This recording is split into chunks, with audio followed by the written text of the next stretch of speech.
Did you know Bigfoot was real at one point? Look, there was a Bigfoot-like creature walking around in China 300,000 years ago. It's called the Gigantopithecus, and it stood 10 feet tall and weighed anywhere between 440 and 660 pounds, which is almost double the size of a gorilla today. But from birth all the way to their time of extinction, their lives were unlike any other ape living today. See, you're a little ground ape, sitting in your mama's tummy, ready to get birthed. And that's when, plop, you get pooped out head first onto the ground. But what's weird is that as soon as you hit the ground, it's a bit cold. That's cause you were born in the middle of the Ice Age, which was 2 million to 300,000 years ago. You look around and realize that you're in China, Vietnam, or Thailand. Wait, who am I kidding? You're a damn monkey. You don't know where you are. All you know is that there are trees everywhere with some other ugly ass creatures like sub-nosed monkeys, langurs, gibbons, and orangutans near you. Now scared, you go in to hug your mama for comfort. Her immediate reaction is, "Boy, you're 33 pounds. I can't pick up your fat ass." So she drops you, and at this moment, that's when your parents hear a grrr. That's the sound of your tummy rumbling. It's time to get some food.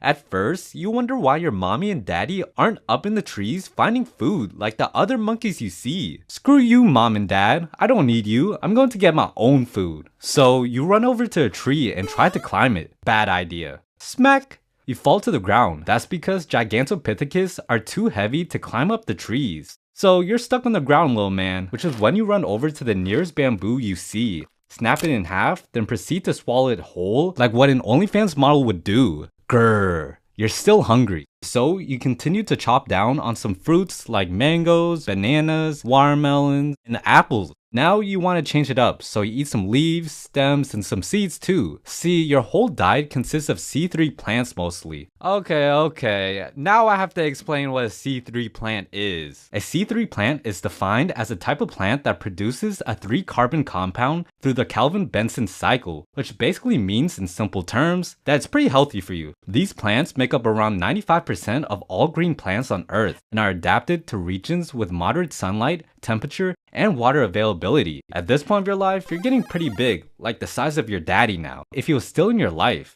And because of that, you're thinking of some grown-up stuff. And what I mean is every man's dream. It's clapping some cheeks! You look over at your potential victims and realize that all the fine ladies are only 6.5 feet tall and are literally tiny compared to you, since they only weigh 440 pounds. By the way, if you forgot, you're 10 feet tall and your fat ass weighs about 660 pounds. Anyways, it's time to make Dan Ban Jr., so you walk over to the cutest Bigfoot of the whole forest. Then, smack. You get smacked up by another Gigantopithecus for looking at his girl, and since you're obviously an alpha male, you challenge him to a fight, and the winner will get the girl. You see, between the male Bigfoots, there was a lot of competition for mating, similar to what we see with apes today. Now, you end up winning the fight and getting his girl. Then, this next part, I usually skip. Moments later, more females flock to you to get a piece, and since you're a player, you get with all the girls, which is pretty normal with the species. Now, after dumping out a dozen children with all these women, you're now a lot older, and I mean about 30 years old, which is about elderly age for us humans. And so you notice that it's getting a bit colder outside, and that the forests around you start to shrink. This is the peak of the Ice Age, where Earth's climate repeatedly changed between very cold periods and super hot periods, making all of the bamboo you love eating and those fruits start to disappear. You run over to the last of what is left. However, that's when you realize the elephants, deer, and giant pandas already ate everything left. Since you're so damn big, you need to eat a lot in a day just to stay alive. But unfortunately, you're never able to find enough to survive. So, as you lay down in the cold, starving, you realize that everyone you have ever loved is gone,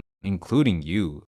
But luckily, this wasn't the end of your story quite yet. See, fast forward to 1935, where an anthropologist named Gustav Heinrich was in a drugstore in China. He's looking around at all the items on the shelves when he sees a strange set of teeth for sale. Being a doctor that specializes in this type of thing, it was honestly pretty strange to see something that he's never seen before. The teeth are definitely from some kind of monkey, he thought, but not like anything alive today. They were huge. This ape must have been massive to have these giant chompers. Very curious to continue studying them, Gustav picks them up, pays, and walks out the store having no idea the discovery he was about to make. The drugstore was actually selling the teeth as dragon bones to be used in traditional medicines. Anyways, after he buys it, he begins to reconstruct the head and skull of the ape over time, and what he discovered was truly shocking. They found out that there were many other findings of the strange teeth and jawbones around the Hong Kong area. They figured out that thousands of years ago, these giant apes, which is what the name of Gigantopithecus actually means by the way, would live in the hotter areas of Asia, which back then were even hotter. Now, they may have gone extinct, but these giant apes are still around today. So let's talk about what they are really related to. According to this chart, the closest thing would technically be an orangutan, as they shared the closest common ancestor. And while the Gigantopithecus was similar to Bigfoot and had a really interesting life, it's nothing compared to the life of a titanoboa. Even though it's literally the biggest snake in human history, its life sucks. And if you want to learn why, then click on this video on screen. Like, come on, go watch the video.